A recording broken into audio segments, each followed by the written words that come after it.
Hello, everybody, and welcome to episode number 116 of Confessions of a Market Maker. I'm your co-host, Ray, aka All Day Ray, aka Cannoli Fingers, and I'm joined here by my sanguine co-host, former market maker, 20 years, and current day retail trader, the beloved son of House Street, and the man who's more liquid than Aquaman, JJ. How's it going? Brother, how are you? It's I'm doing. fall. Yeah, it's fall, but it's still really hot here in Florida, man. I'm usually okay with it, man, but being down here for a while now, man, the summer like extends into September and I'm getting a little sick of it, man. Really? Oh, You I know, could. I know. I can't, just stepping outside to walk my dog in the morning, I come back sweating. It's tough, man, but it's all good, man. How's the weather over there in Europe? It's starting to cool down here. It's starting to cool down. There, it was a nice summer. It rained a lot, as they say here, but from Vancouver standards, it wasn't that rainy at all. I liked it. hmm You know. Yeah, Yeah, yeah, it's nice up here in the north of the UK. very nice, very nice. Yeah, I'm a bit jealous. I'm looking forward to winter here, man. Like don't I just don't really want to go outside, man. It's either too hot or it's like tropical storming. Oh yeah, But it's gonna be I got hurricane some like season. yeah. Got some nice weather coming up here soon though. But yeah, man, we're not here to talk weather. We're here to talk market update podcast, talk current market conditions. What we're seeing, what's going on. I know a lot of people, JJ, experienced and inexperienced, are taking some losses.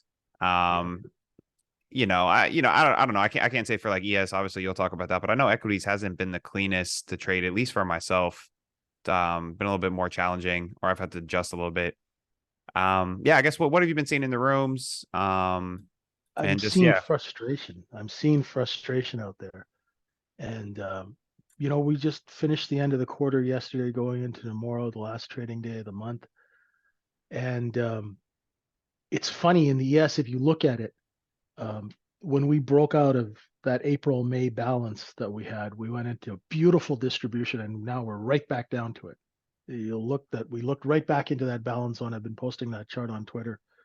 And I told everybody till I was blue in the face that this quarter is going to be really crappy price action because these guys had a wonderful time in the summer, right? These position traders who were long, going into the summer blew off their inventory. You can even see in the equity markets, you can see the volume that's come in. I was looking, I'm looking at stocks that were 18-cent stocks that were trading a couple of $100 million worth of stock a day, hmm right? So I know that they were just making hay while the sun shines, right? There's while the buyers are coming in, let's get them. And these markets are rotational, so now we're kind of back to where we started. So let's see what happens over the next couple of weeks, and they go back and forth and sideways. That's what I'm looking for some price stability after, I think we've had 7 days down in the ES now, or 6 days down. People are getting worn out. Especially the buy the dip traders. Oh my God, they're hmm pulling their hair out. You know what that's like, right? Yeah. And you know, speaking of weather, it's the autumn wind.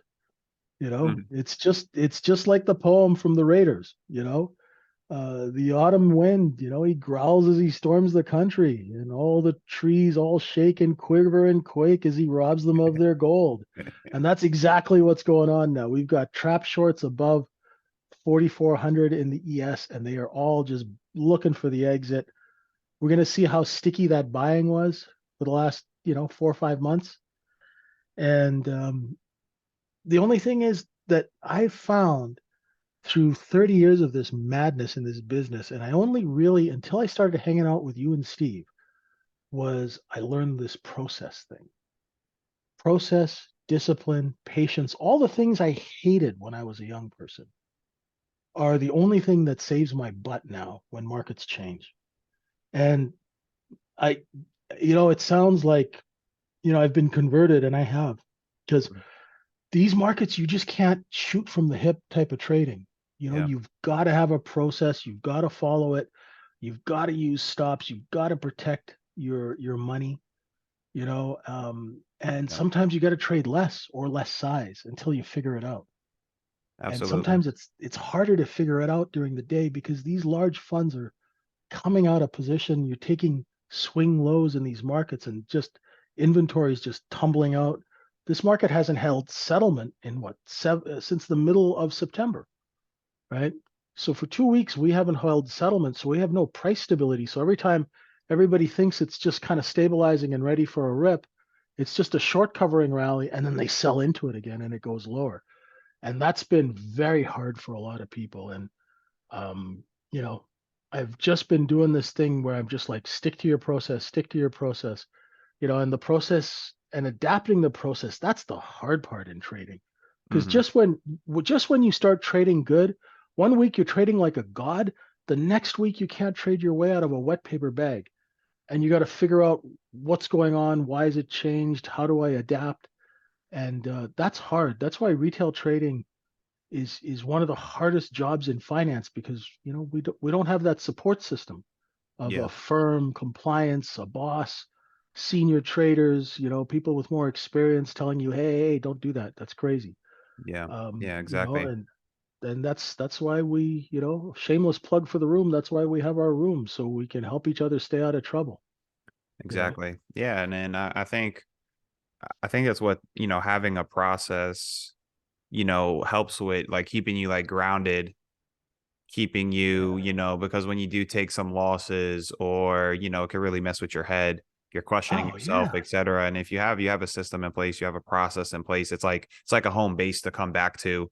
Okay, like let Exactly. me let me get back to the fundamentals. Am I executing my plan, my strategies? And obviously there's some nuance, right? And like you were talking to, you have to Yeah. to kind of like adapt off of it a little bit. It's like Yeah. nothing's ever black or white. But Yeah. Because I it find that for changes so myself at much. least, like when I go through a hard time or something, okay, let me go back to that. Am I following everything? Am I following my rules? Am I following my Hmm. strategies? Am I going to a far off base? And it just helps you bring you back when things get a little bit tough, I think. Yeah. It helps us check ourselves. You Yeah. know. Yeah. It really helps us check ourselves because otherwise, what we do is we start to spiral, right? And then all these things like tilt and all these things that people talk about, and then the other thing was, losing money is bad, but losing your sanity is Yeah. is even worse because that's harder Yeah. to get back. Because Yeah. after a string of losses, you start doubting everything. Oh Yeah. man, should I eat peanut butter? No. It's like, when I was 8 years old, I robbed a candy bar and this is my karma coming back to get me.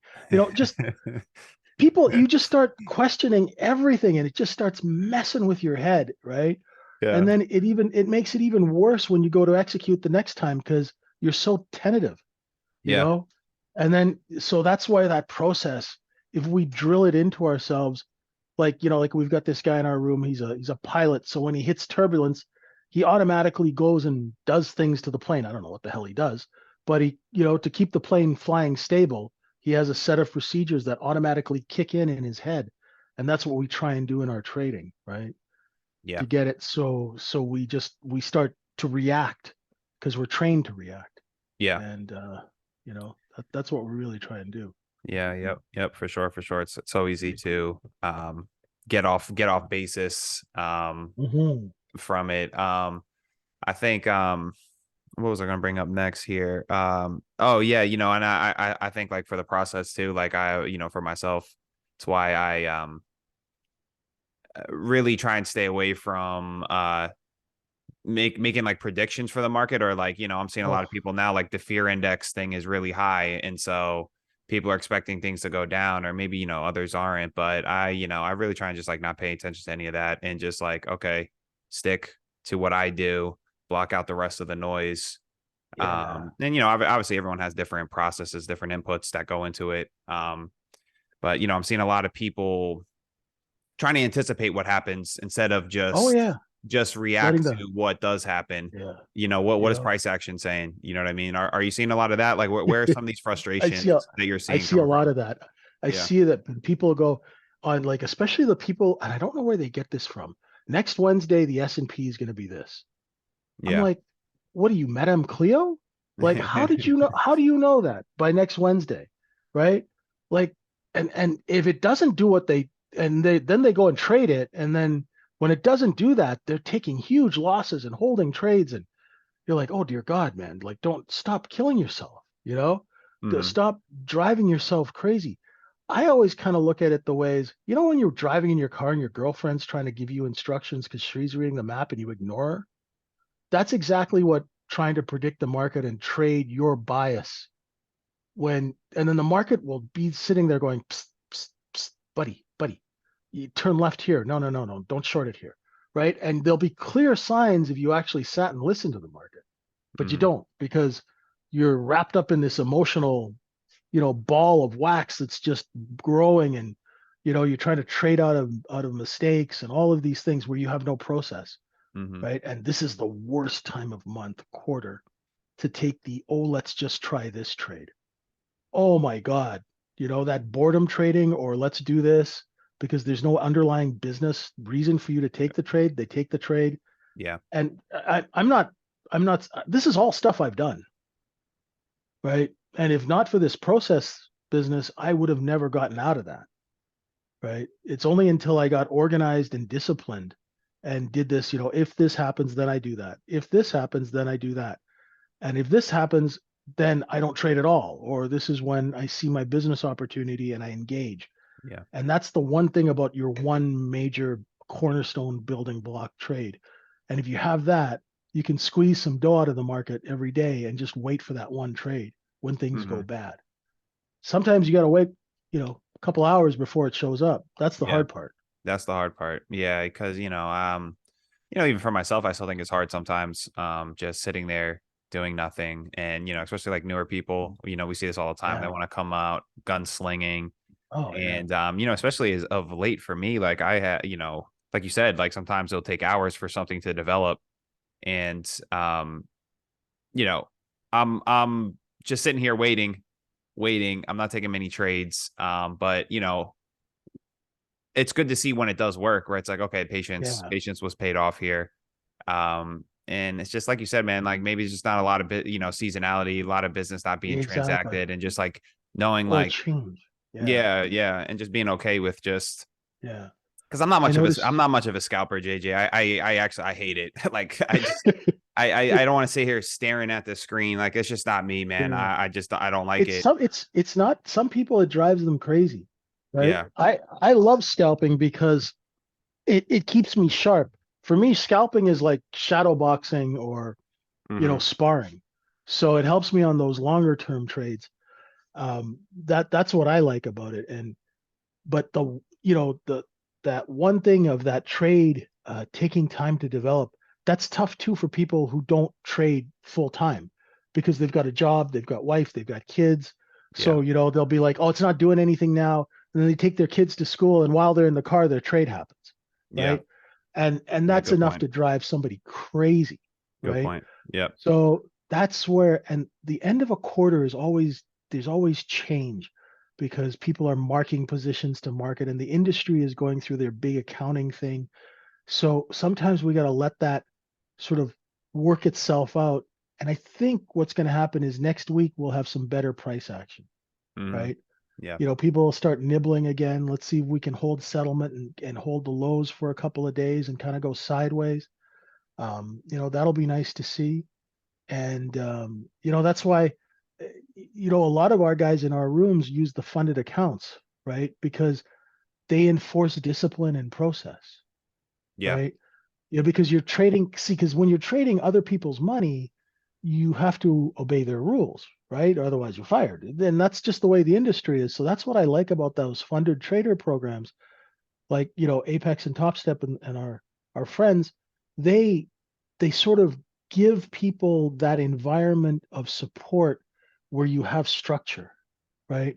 And you're not just, you have certain rules, right? And when you're trading other people's money, I think that forces you to be more conscious, you know, For sure. and develop a discipline and develop a process. And we've been happy here because we've got a lot of folks who've been with us for some months now, and they're making withdrawals now, and they're making money out of these programs, and that's really really nice to see. Yeah. um, you know it's It really really nice is. to see. It really is. A lot of people been having a lot of success with those. It's great to see. It's great to see. And yeah, like speaking of success, we're talking about, maybe some difficulties people have been having, but we've also, like you've been saying, we've seen a lot of people doing real well. Yeah. What's been sticking out to you with the people who have been succeeding? What are they implementing? What are they doing different than others? What I see them doing is being disciplined and just only taking the trade when they're in our room. We teach that A+ setup, and I stole that from your room, from the equities room, Hmm. right? I mean, honestly, when I first started retail trading, people would say, "What's your favorite setup?" I would say, "FBI agent posing as a fund manager." Right? That's my favorite setup. What are you talking about? What are you, a cop? Get away from me, right? And then they were like, "No, no, no. What's your favorite trade setup?" I'm like, "I don't know, man." So I took this setup and those if-then statements and actually started getting organized about it and taught that one cornerstone trade to look below and fail when the market sells off, then the sell orders finish, right? You'll get that little rally up, and it works on different time frames too. So we teach that, and that's the cornerstone. That's our bread and butter trade, and it happens more often than not in all time frames. So at least gives people the opportunity, like even when the market falls apart, it'll balance for a little while, do a little look below and fail. They'll grab a couple of points, and then that kind of takes the edge off. Okay, I made $300. I made $500. I'm not now I know I just that setup works, and I'll just use that setup to pay my phone bill, to pay my rent, and implement only that. And I'm not going to trade anything else until I see that setup because the market's acting a little bit different than it usually does, you know? Mhm. Yep. Yeah, for sure. I know you just wrapped up your first like workshop course. Yeah. I know we got a lot of good feedback from that. How was your interactions with everyone there? And yeah, what were just some of the takeaways? I'm really, really psyched about it because what I'm doing is I'm trying to teach people that one fundamental trade, two fundamental trades that they can make a living on and Hmm. get consistent. And it seems to be working quite nicely. We're running the second course now, and we've got a few more traders in there now that who are and they're asking questions about the process. It's kind of nice to see people when they first come in and they have no clue what I'm talking about, and then 6 weeks later they're passing evaluations and actually making money. It's nice to see. And the nice thing about the course is you come in, you take one course, you automatically are in the next one. We don't ding you with extra fees and all these things. And if you need to talk to me, they pick up the phone and call me, and if I'm awake, I'll pick up the phone and I'll talk them through a problem. So they get that one-on-one plus, every day, or pretty much every day we're doing a session. We're doing a session on fundamentals, or we're just doing a session on price action and execution. And so I'm really happy about it. It's my biggest thing is to always learn how to teach better and better and better and make it more effective, so we can take all that ton of information and put it actually into the bank and make some money. Hmm. Because that's the hard part about trading. Retail trading is so hard because we can't cheat and we don't have any support. Yep. So, you know, Yeah, it's uh, a lot of it's like a compilation of all different type of skill sets mhm. that you need to succeed. And I'm just gonna take a quick second here to shout out our good friends of the podcast, Apex Trader and Top Step Funding. Any listener of this podcast that has the skills to pass an evaluation can become a prop trader fully funded by either Apex Trader or Top Step Funding. Our own micro e-futures trading community has many members who are now fully funded. No need to trade with your own money. Keep 90% of the profits. To learn more, visit our website at microefutures.com. JJ, I know you talked a little bit or mentioned month end. We're out month end, and I'm sure people who are listeners and have listened frequently have heard you talk about month ends before. Mhm. But I saw some the other day I saw some statistics just on um the volatility of month end days in how profitable they can be. And obviously I thought about all these things we've talked about. Maybe for people who are new, or just a refresher for the audience. Can you just describe why month end can be so active and lively?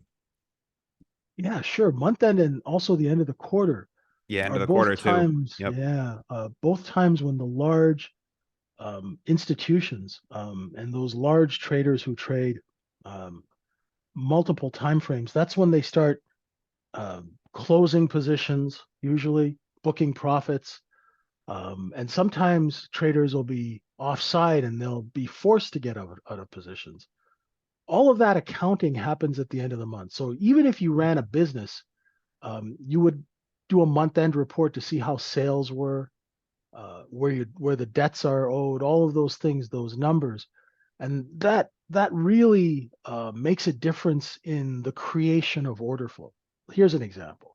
So yesterday was month end, and we took out a swing low in the ES, which means people who were using that low as a stop all came bailing out. That's why we had that big flush underneath 42.89, and then that subsequent short covering move right back up, which is helping push price up today.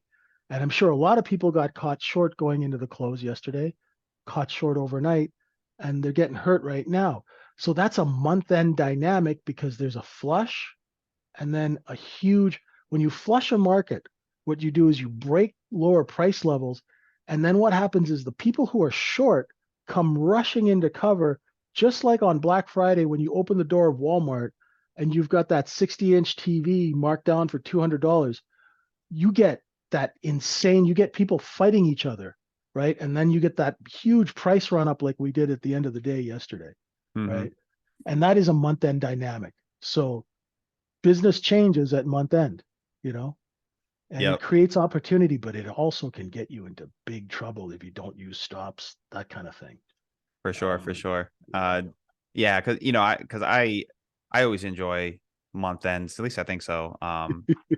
Because I like getting involved in things where is movement, where the big boys are playing, right? Because you just make it easier on yourself. You know what I mean? If you can figure out Hmm. what they're doing, Exactly. and you go with the flow, of that.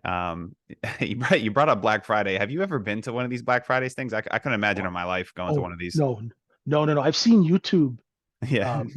and you see like two guys literally beating the holy living hell out of each other for a TV. And you're like, Jesus, man, it's like, okay, it's just a TV. And, People are they're insane. just coming to blows. And that's what short sellers are doing when you take a lower stop.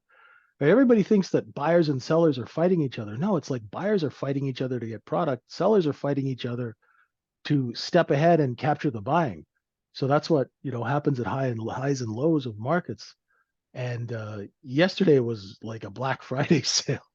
Everybody, I caught that low in J period in the market profile, my famous J low trade. And, I could see everybody was shorting it.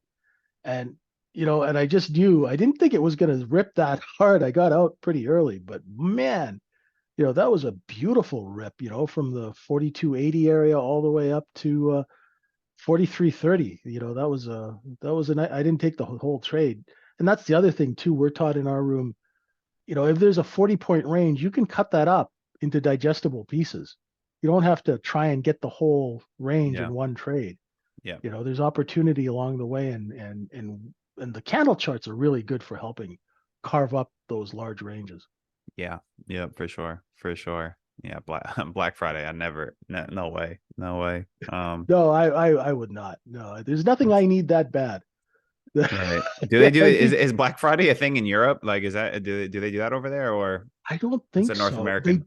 They started doing it in Canada, which makes no sense because Canadian Thanksgiving is in Is October, yeah. Right. right? Right. Not November. So why are you guys having Black Friday? It's just, you know, any excuse to sell stuff, right?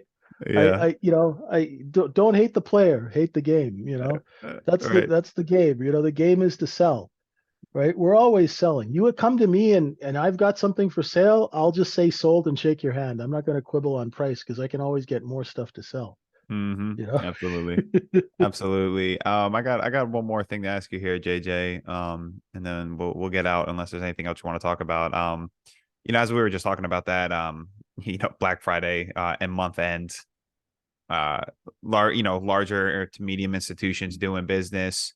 I Yeah. guess just like in general, I guess maybe some like people who are investing for like long term are people putting money into the market right now? Are people on the sidelines? I've seen different I I think guess opinions I on this or I think there's always people putting money in, right? It's just, I mean, a lot of these funds like and money managers like our friend Black Trident, you know, those guys, they've got a billion shares of Apple. They really can't buy any more, yeah. right?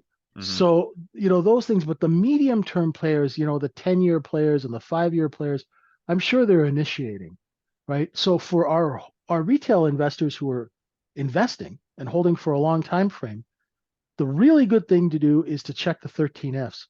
And that tells you if those large institutions are moving out of a lot of position or not. And but a lot of these companies are so heavily long these stocks that they can't actually sell them. So, that's one good thing for the market because most of the supply is locked up and the market just moves back and forth because of momentum trading, which is shorter time frame people. Some people have a 3-month view or a 2-week view and they commit money. So there's always that order flow going on. We're going to be in the future, we're going to be teaching people what to look for in long-term holds and investing. Hmm. How to read SEC filings, how to really know. You have your fundamental analysis, which is true, but there's also amount of analysis that you can do just from looking at a daily candle chart that will give you so much information if you know what you're looking for. Hmm. And yeah, I'm looking forward to that coming up in the fall. Yep. Yep. Yep. To Awesome. develop it out. Yeah. Yep. Yep. Be on the lookout for that, folks. And that's going to conclude today's episode of Confessions of a Market Maker. If you guys enjoyed this episode, please rate and review it for us. If you'd like to join a supportive and professional community of traders, you can join us at microefutures.com. I'm Paulie Walnuts. He's the gorilla of House Street. You stop, though. Have a good night, everyone.